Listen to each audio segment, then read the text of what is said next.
안녕하세요. 저는 과천에 살고 있는 30대 후반의 여자입니다. 저 유튜브 정말로 좋아하는데 이렇게 사연 신청을 해보기는 처음입니다.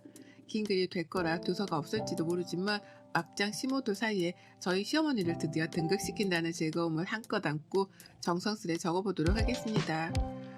저희 남편이랑 저는 공무원 부부입니다. 이 조그마한 동네에서 이런 말을 하면 직장 동료가 알아볼 수 있기 때문에 더 자세한 소개는 못 해드리겠어요. 둘 다 이른 나이에 공무원 시험에 합격을 했고 처음 만난 건 같은 직장에서 근무를 하게 되면서부터였습니다. 몰래 사내연애 하다가 결혼한 지 올해로 벌써 11년 차이고요. 저희 남편은 고등학교를 졸업하자마자 공무원 준비를 한 케이스였어요. 공무원을 해야 한다고 강요하는 시부모님 때문에 다른 걸 할 생각도 못한 채 공무원을 양성하는 전문대학으로 진학까지 한 사람이었습니다. 저는 그와 반대로 호등의 대학에 진학을 해서는 대학을 졸업하자마자 공무원에 합격을 한 케이스였고요. 어린 나이에 사회생활을 하게 되었다는 사실, 취업 준비를 오래도록 하지 않아도 된다는 사실은 절 너무 기쁘게 했어요. 취업난도 다른 사람이 애기인 것만 같았고 말이죠. 같이 공무원으로 지내던 남편이랑 연애를 하면서도 참 알콩달콩 재밌게 살았고 당연히 결혼도 할 생각으로 만났답니다. 같이 공무원인 것도 좋은데 부부 공무원이 되면 같은 근무처에서 일도 할 수 있으니 이득이라 여길 것이 많았거든요. 아마 남편도 같은 마음이었을 거고요. 다만 결혼 전에 하나 걸리는 건 있었습니다. 저희 부모님도 그렇고 시부모님도 그렇고 모두가 걱정을 한 단 한 가지였는데요. 바로 제가 남편보다 높은 직급이라는 것이었죠. 남편은 고등학교 졸업을 하자마자 9급 시험을 준비해서 공무원이 된 사람이었지만 저는 대학 내내 휴학까지 해가면서 7급 준비를 했거든요. 그리고 7급에부터 공무원 생활을 시작했고요. 남편이랑 단둘이서 좋다고 연애를 할 때에는 이런 점들이 하나도 보이질 않았습니다. 둘이서 좋다는데 직장에서의 급수가 뭐 중요하냐 싶었던 거죠. 하지만 결혼을 하려고 보니 양가 부모님들이 난리더라고요. 그것도 상관적으로 다른 입장에서 말이죠. 저희 부모님은 남편이 더 잘나야 잘 사는 거 아니냐는 마음으로 반대를 하셨고 시부모님께서는 와이프가 더 잘나서 남편 길을 못 피게 할 게 분명하다는 이유로 반대를 하셨답니다. 너무 극과 극인 입장에서 결혼 반대를 외치던 두 부모님들 때문에 중간에서 남편이랑 제가 죽어나가는 상황이었죠. 그 상황이 무려 1년이 넘도록 지속되었답니다. 극적으로 결혼 허락을 받아낼 수 있었던 데에는 저희 남편의 역할이 컸어요. 저희 부모님 앞에서 무릎 꿇고 빌며 결혼 허락을 받았고 시부모님 앞에서는 저에 대해 좋게 말해주며 끈질긴 설득을 이어갔거든요. 1년이 넘도록 말이죠. 그러니 양가 부모님들도 서로가 오죽 좋으면 이러겠냐는 마음으로 서서히 마음을 풀어주셨고 그렇게 저희는 부부가 되어 식도 올리고 자식도 둘 낳고 잘 살게 되었답니다. 하지만 잘 살게 되었다고 설명하며 끝나면 좋겠는 저희의 결혼 생활은 어째 갈수록 산으로 가는 듯 시작했어요. 분명 하고 싶어 죽겠던 결혼 승낙도 받아냈고 아이들도 낳고서는 제법 잘 사는 듯 보였는데도 결혼 생활이 전혀 즐겁지 못했어요. 오히려 내가 괜히 결혼을 해서 이런 수모와 곤욕을 당해내고 있다는 생각에 우라통이 여러 번 터지는 날도 다발수였죠. 바로 시어머니의 그 말 같지 않은 농담 때문이었습니다. 저희 남편은 결혼하고 좀 있다가 제가 옮겨 다니게 된 과천으로 근무처를 따라 옮겼고 그렇게 저희는 과천에서 자리를 잡고 살게 되었어요. 저로서는 다 좋았습니다. 남편한테 직장이 가까워진 게 다행이기도 했고 친정이 바로 옆에 있는 안양에 있었는지라 뭐든 서울 살 적보다는 마음이 편했거든요. 하지만 문제는 시어머니셨죠. 시댁이 고양시에 있거든요. 서울에 살짝만 하더라도 시댁이 친정보다는 가깝다는 걸 위안 삼으며 자주 인사도 하러 오고 안부도 여쭈러 오라고 불러내기 바쁘셨던 어머님이셨는데요. 저희가 아예 과천에서 자리를 잡고 살기 시작하니 불같이 화를 내셨습니다. 결국 와이프 따라 와이프 친정이 가까이 있는 과천으로 갔다면서 이게 다 전부 제 탓이란 듯이 화를 내셨어요. 남편을 꼬드겨서 친정 옆으로 서가살이라도 하러 간 것 마냥 말이죠. 남편이 직장 가까이에 살 수 있게 되어 너무 좋은데 왜 화를 내냐며 시어머니를 설득하고 달래보려 했지만 어머님은 무려 몇 개월간이나 저에게 삐져 말도 안 거셨어요. 그러면서 다시 얼굴을 뵙게 되었을 때 굽신거리며 인사를 하는 제게 뚫어졌다는 식으로 말씀을 하더라고요. 내가 언젠가 이렇게 될 줄 알고서 결혼을 안 시키려고 한 건데 얘는 벌써 둘이고 라고요. 언젠가 제가 제 뜻으로 남편을 휘두를 거란 걸 알았다며 별 말 같다는 소리를 너무나 맞다는 식으로 당당하게 뱉어대셨습니다. 제 얼굴이 붉어지는 건 신경도 안 쓰셨어요. 제 기분이 나쁜 건 당연히 무시를 하셨고요. 그리고 그때 두 번 더 깨우쳤죠. 원래 어머님이 아들 생각만 한다는 걸 알고는 있었으나 시어머니하고는 정말 가까워질래야 가까워질 수가 없겠구나 하는 걸 말입니다. 손주손녀를 낳기까지 한 며느리인데도 여태 아들 깃빨아먹고 살진 않을지에 대해서 경계하기만 하는 시어머니하고는 저도 친해지고 싶은 마음이 없었고요. 그래서 최대한 갈등만 만들지 않으며 살고자 노력했습니다. 여전히 명절이 찾아봐도 코앞인 친정보다 시댁을 먼저 찾았고요. 제 생일엔 아무런 축하 인사도 받지 못했음에도 불구하고 어머님, 아버님 생신 때에는 꼬박꼬박 선물에 용돈도 보내드리며 축하 인사를 전했어요. 아이들 보고 싶다고 하시면 섭섭하실까봐 주말에 당장 찾아뵈었고 그 밖에도 자잘한 요구들은 당연하다는 듯이 들어드리며 지냈습니다. 이렇게 가까이서 지내버릇하면 과천으로 이사를 간 것에 대해서 덜 속상해하실 거라 생각을 했어요.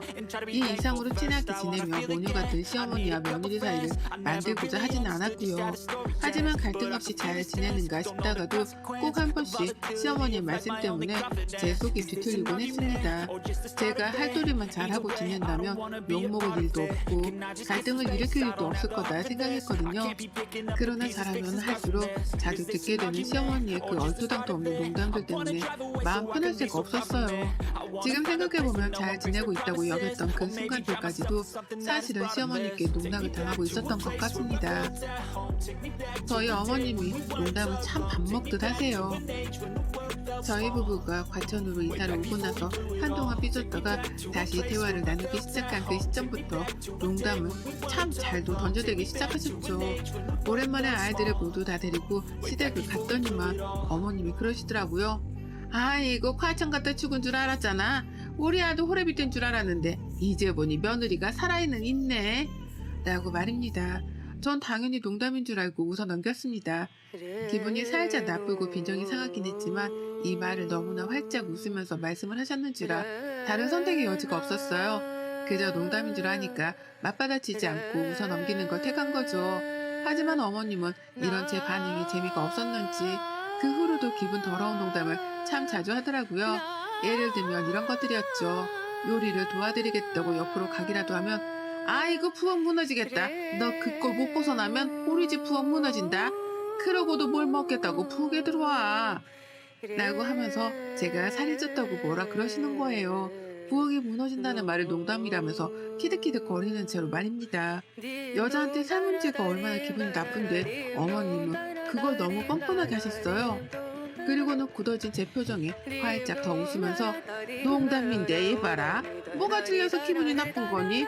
아니다 이것도 농담이야 라고 말씀을 하셨고요. 애들한테 자잘한 일로 훈육을 하고 있으면 아이고 다 너 닮아서 그러는 건데 뭘 그러냐. 엄마 판박이라 귀엽기만 하구만. 그걸 뜯어고치겠다고? 내버려둬. 사랑께도 3년이면 풍어를 읊는다는데 네 옆에서 자란 애들이 뭘 어쩌겠냐. 보고 탐는 수밖에 라고 하면서 훈육이 주제넘는다는 식의 표현도 하셨답니다.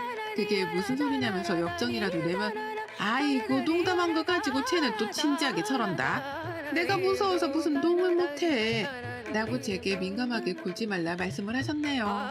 너무 기분이 나빴어요. 난 분명 웃지 못하는 말들인데 어머님은 뭐가 그리 웃긴지 계속해서 웃어 보이기만 하셨으니까요. 나를 얼마나 호구로 봤으면 사람이 기분 나쁠 만한 말들을 던지면서도 눈치 한 번 안 보고 사과 한 번 안 하나 싶었답니다. 홧김에 소리라도 지르고 싶다는 생각이 들 정도로 피가 거꾸로 솟는 적들이 많았어요.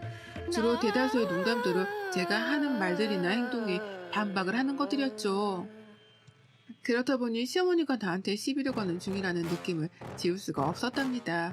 기분 나빠라 하면 저 혼자 꽁해서 저런다고 또 무안을 주니 저 혼자 화가 났다고 민망해 하기까지 하며 감정의 롤러코스터를 타고 바빴어요.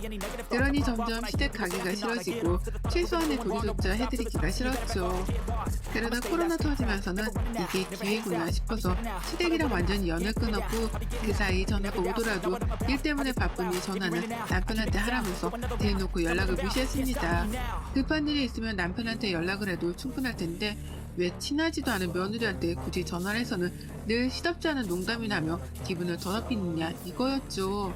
그래서 바쁜 척을 더 열심히 했고 대화하고 싶지 않은 척도 더 열심히 했습니다. 그러니 어머님도 눈치가 있긴 있는 건지 투덜거리긴 했지만 서서히 제게 하는 연락 횟수를 줄이셨어요. 정말로 무슨 일이 있더라도 남편에게 했고 그 와중에 자기 생일 선물이라 용돈 찾는 전화는 꼬박꼬박 제게 하셨답니다. 이리 보나 저리 보나 저를 우습게 보시는 게 분명히 보이긴 했어요. 그리고 바로 올 중순 시아버지 생신이라서 밥 먹는다고 시댁을 찾았다가 동서가 있는 앞에서 시어머니가 제게 막말을 또 퍼부셨답니다. 제가 상부장에 있는 그릇을 빼는 중이었는데 갑자기 손가락으로 집게를 만들어서는 제 뱃살을 꼬집는 거예요. 그 바람에 제가 너무 놀라서 잡고 있던 그릇을 손에서 놓쳐버렸고 그릇이 부엌 바닥으로 떨어지며 와장창 깨져버린 사건이 있었죠. 그런데 어머님이 그런 저를 보면서 웃는 겁니다. 그리고 뭘 하신 줄 아세요?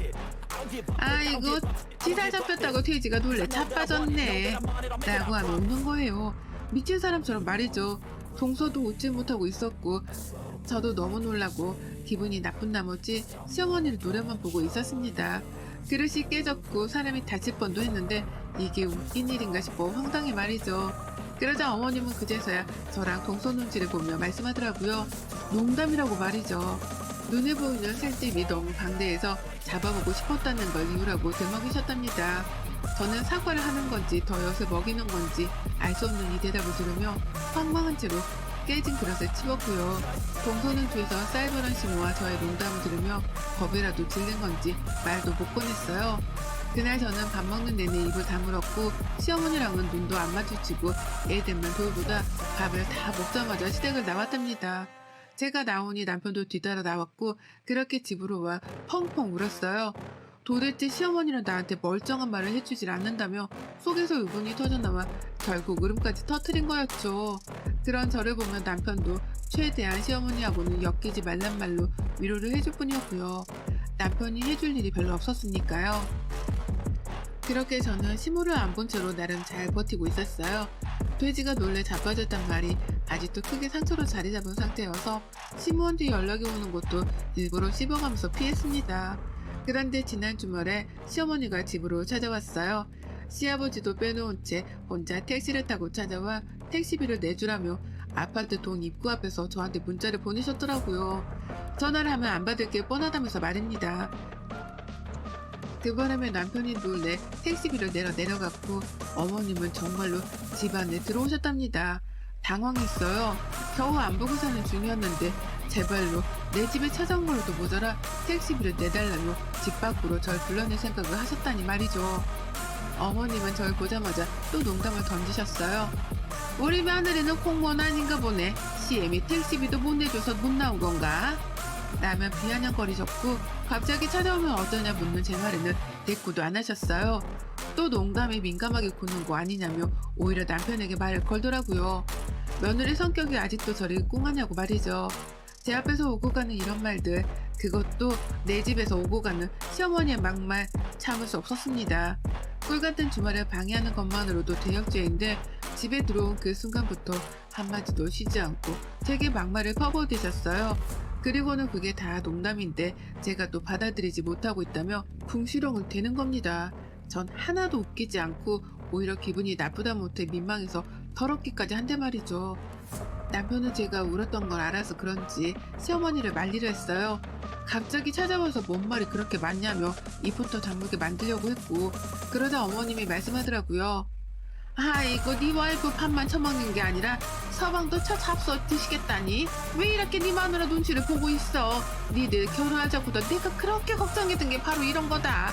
어디 서방을 기도 못 펴게 해? 라고 말입니다. 자신이 무례하게 구니까 남편이 제 편을 들어주는 건데 그건 까마득히 이해도 하지 못한 채 오히려 저를 향해 또 막말을 퍼붓더라고요. 제가 서방을 잡아먹으려 한다고 말입니다. 처음엔 농담이었겠지만 갈수록 욕만 안 섞었을 뿐 이미 입가눈으로 제게 욕을 퍼붓고 계셨어요. 전 그런 어머님께 울컥할 뻔했지만 더 이상은 또 울지 않았습니다. 순간 울 뻔하긴 했거든요. 방어도 못한 상태에서 시어머니가 다다닥 쏘아댄 막말에 마음이 너덜너덜했거든요. 하지만 이번만큼은 울지 않기로 했어요. 남의 집에 와 역정부터 내는 시어머니의 꼴을 내가 먼저 납작하게 해주고 쫓아내야겠다 싶었던 겁니다. 그리고 전 그렇게 마음을 먹자마자 장착된 굳건한 마음으로 시어머니를 향해서 똑같이 막말을 퍼부어대기 시작했어요. 그동안 저한테 농담이라면서 퍼부었던 막말들을 똑같이 기억하고 있다가 똑같은 방식의 언변으로다가 뱉어낸 겁니다. 우리 어머님은 가만 보니까 주제 파악을 못하는 게 분명하네. 귀하디 귀한 아들내미인 것 같은데 밖에 나가 물어보세요. 어머님 아들이 잘났다고 하나 내가 잘났다고 하나. 능력 딸리는 아들내미 데려다 내조해주고 살면 고마워서 엎드려 절이라도 해야 하는 거 아니세요? 아 맞다. 우리 어머님은 주제 파악을 못하니 그런 것도 생각 못 해보셨겠다 라고 말을 했어요. 한 번도 남편 앞에서 이런 식으로 말을 해본 적이 없었으나 지금 당장 시어머니는 엿먹이는 게 급했는지라 마구마구 퍼부어댔습니다. 그러니 남편도 놀라고 시어머니도 놀라시더라고요. 특히 시어머니는 제 입에서 자신의 화법이 나왔다는 생각에 한 방 얻어맞았다 싶으셨는지 처음 한동안은 정신을 못 차리셨어요. 저는 그 꼴 보며 이거다 싶었죠. 그래서 멈추지 않고 더 퍼부어댔습니다. 이 사람이랑 결혼할 적에 우리 부모님이 얼마나 통곡했는지 몰라요.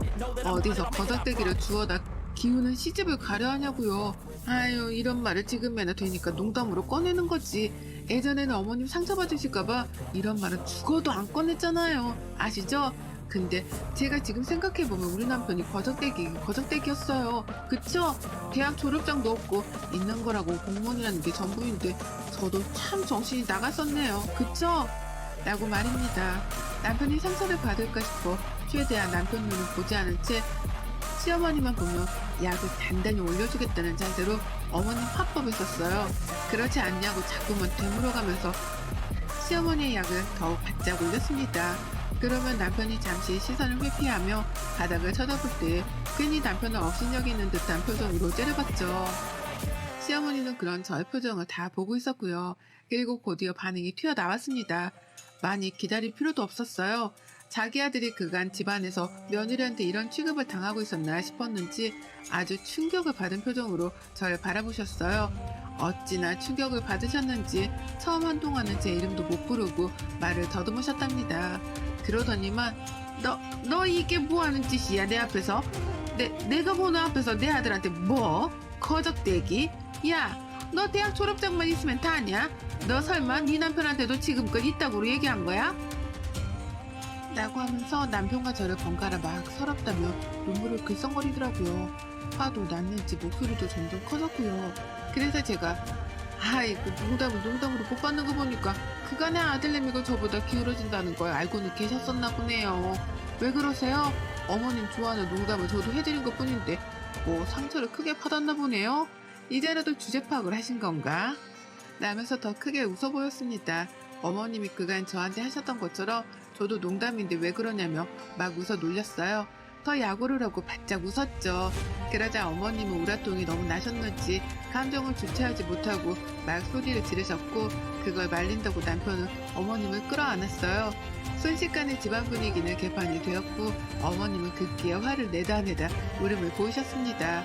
그리고 전 그 타이밍을 절대로 놓치지 않으려 했어요. 우는 시어머니의 얼굴을 보고 사과를 하기는커녕 더욱 바짝 약을 올리다 못해 속 터지게 해드리고자 했답니다. 우는 어머님 앞에서 아이고 우리 어머님 그간에 모자란 아들한테 시집온 저한테 미안한 게 많으셨나 보네요. 왜 우세요? 하긴 뭐 나 같아도 내 자식을 이렇게밖에 못 키워놓고 더 잘난 며느리한테 장가보내면 미안해서라도 며느리한테 엎드려 절만 하고 살겠어요. 아니지 어버 키워야 하나? 라고 하며 좋다고 웃었더니만 어머님은 결국 제 분을 참지 못한 채 머리를 뜯다 도망을 치셨답니다. 눈물만 왈칵 쏟는 모습을 며느리 앞에 보이며 자기 머리를 뜯으며 집을 나가버리신 거예요. 할 말도 없는 와중에 며느리가 맞는 말만 해가면서 자신이 했던 화법을 똑같이 쓰니까 반박할 여지가 도무지 없으셨던 겁니다. 그러니 도망을 가는 방법을 택할 수밖에 없었던 거죠. 저는 도망치는 어머님을 잡지 않았고 나가 붙잡으려는 남편을 붙잡았어요. 내가 지금껏 이런 식의 농담을 어머님으로부터 당하고 살아왔다고 말을 하니 남편은 바로 시어머니를 따라가기 포기했답니다. 그리고 전 어머님이 엘리베이터를 채 타기도 전에 들으라며 문을 쾅 소리까지 내며 먼저 닫아버렸어요. 두 번 다시 내 집으로 먼저 들어올 생각도 하지 말라 일종의 경고였죠. 그리고 그날에서야 저는 비로소 지난 세월 동안 시어머니로부터 들었던 수모를 말끔히 씻는 듯한 개운함을 느꼈답니다. 한두 번도 아니고 매번 그런 식의 비아냥거리며 내 속을 뒤집는 게 참 역겨웠는데요. 자기 아들 욕보이는 말을 더 해가면서 똑같은 화법으로 쏘아대니 바로 나가 떨어질 줄이야. 이렇게 쉽게 어머님이 무너질 줄은 상상도 못했네요. 그간 얼마나 자신의 아들을 핸디캡으로 생각했으면 저리 민감하게 반응을 하실까 싶어서 오히려 지금은 우습기까지 합니다. 이제는 저 스스로에 대한 방어를 충분히 한 후 시어머니를 마주할 생각이에요. 뭐라도 또 한마디를 하신다면 이날 어머니께 뱉어낸 막말 그대로 복사 붙이기를 해서는 시어머니께 또 들려드릴 거랍니다. 아들 생각해서라도 며느리 앞에서 잘하라고 말이죠. 그럼 어머님은 또 자존심이 상해 화를 못 이기다 저에게서 도망을 치시겠죠. 전 이제 더 이상 어머님이 무섭지도 않고 피하고 싶지도 않습니다. 무슨 말을 해야 어머님의 입을 꾹 다물게 할 수 있는지에 대해 잘 알기 때문에 늘 이날의 대화를 제 입안에 장착하고는 어머님을 뵐 거예요. 벌써부터 다음번 만남이 기대가 되는 것도 참 신기할 따름이네요. 여러분의 생각은 댓글로 남겨주세요. 오늘도 시청해주셔서 정말 감사합니다.